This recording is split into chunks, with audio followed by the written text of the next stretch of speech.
Hey boys and girls, I just wanted to show you the basics of Sutori. So once you get logged in and have your account, you simply just make sure you're up here at Stories and go ahead and click Create Story. And then once you're in here, this is where you're creating that visual timeline about it. So you can add a banner image to your picture. You can have like a title thing, something you make in Google Drawings, up to you. You can put a title, a short introduction. You can put your heading, and then right here, if you see where it's highlighting this and it kind of goes away, is where you're going to add the events that happen. So maybe I want this here.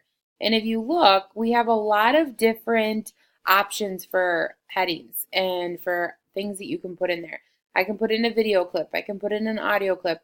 I can start a chat forum on there. I can do another heading.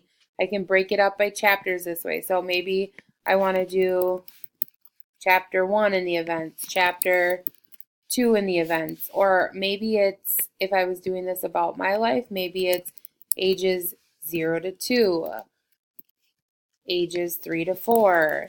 You kind of have the capability to really organize your information however you need to be able to do that. So this is just a really quick way to use it. When you're done with it, you can print the story or you can share the story by using the link here. Another cool thing is you can collaborate. I can invite other people to be part of this with me.